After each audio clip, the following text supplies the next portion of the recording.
Joining us now, CNN intelligence and security analyst Bob Baer, also CNN national security commentator Mike Rogers, former Republican House Intelligence Committee chairman. Chairman Rogers, I'm wondering what you make of this move by the White House to end the practice of publicly disclosing calls with foreign leaders. Listen, I think it's very, very worrisome for a couple of reasons. So if, in fact, that there were concessions, remember, Foreign Minister Lavrov of Russia said that there were important concessions made by the President of the United States or the United States. And then this week we find out that through a third party that the president had called Turkey, he'd called Israel, which tells me, something's cooking on Syria. I just think finding out from foreign partners is always a bad idea. It advantages their narrative. And with Vladimir Putin, we have to understand something. This guy is a master at information warfare. And so any advantage he has in that, and that's not targeting the United States necessarily, foreign intelligence services, people who are cooperating with the CIA around the world, they're going to get messages that are very, very different than they might hear today. That's what concerns me about really shutting down the ability for the United States to put its spin on these phone calls so that you don't get this problem where somebody walks out and says, oh, the United States made serious concessions here. Well, I mean, Bob, it does seem like the White House and the president just don't place all that much importance on transparency and don't necessarily trust the people around them. Well, exactly, Anderson. He looks at the federal bureaucracy as the deep state. He truly believes that. He doesn't trust the National Security Council. He doesn't trust rank and file State Department. He didn't want a transcript from Helsinki because he was convinced it would leak out. He's doing foreign policy himself, and relying on his memory, of course, is not going to work. And you have Vladimir Putin, who I have no doubt made a transcript of that meeting and is going around the Kremlin now and say, look what I won. He's gone out to the oligarchs and said, look, this is a great breakthrough. Sanctions are going to come off. Who knows what he's saying? But one-sided like this, we just don't know what the president agreed to. And the Russians are out. You can trust it in the Ukraine and Syria saying, I got everything I want.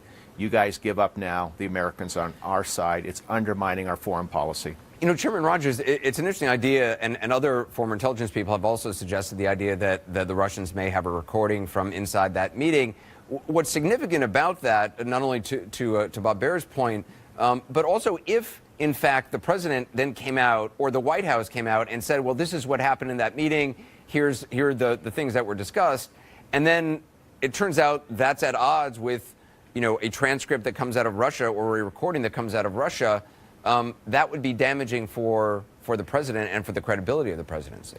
It would, but I don't think how this is going to play out. I think Putin had this thing scripted pretty well. He gets to come out and say anything he wants that happened in that meeting. He gets to talk about the fact, again, when Lavrov came out and said really big concessions were made by the United States. He didn't say what they were, so now they get to, over the next few days, few weeks, they get to dribble out what they want as far as concessions and say, well, really, that's what happened in this meeting. I'm guessing that if there was a recording, it probably went in the bottom of the drawer. Because remember, let's say that Putin comes in and says, that referendum in Ukraine, we ought to talk about that. And Trump, remember, this is the guy who walked out of this meeting and thought it was a great idea to turn over U.S. citizens to the Russians for interrogation, including a former ambassador. So if in that meeting, you can only imagine, he's not prepared for the meeting. He said that. He probably doesn't have a great grasp because he wasn't getting briefed by his entire of his National Security Council and National Security team. So Putin says, how about that referendum in Ukraine? He says, yeah, that's something we should talk about. Bam. He comes out and Putin gets to define that. He gets to say, guess what? He agreed to some referendum in Ukraine about should the Russia be there or not. I guarantee you that is on Russian terms, not U.S. terms. That's why this kind of an action to me is really sophomoric. It's boneheaded. You have great people around you. The president needs to listen to them, and this needs to be a policy. And I think Bob was right when he said he's kind of going at it alone. Yeah. He really wants to go at it alone in Turkey. He wants to go at it alone in Israel because he thinks he's smarter than everyone else in the room. My mother always said it, when you're the smartest guy in the room or you think you are, time to find a new room. I just think the president needs to slow down and think about the consequences of what he's doing. I mean, just listening to you talk, I got to say, it's nuts that this is real, that this is actually, that this is what we're discussing. We're not talking about I'm a college student, this is the president of the United States the most important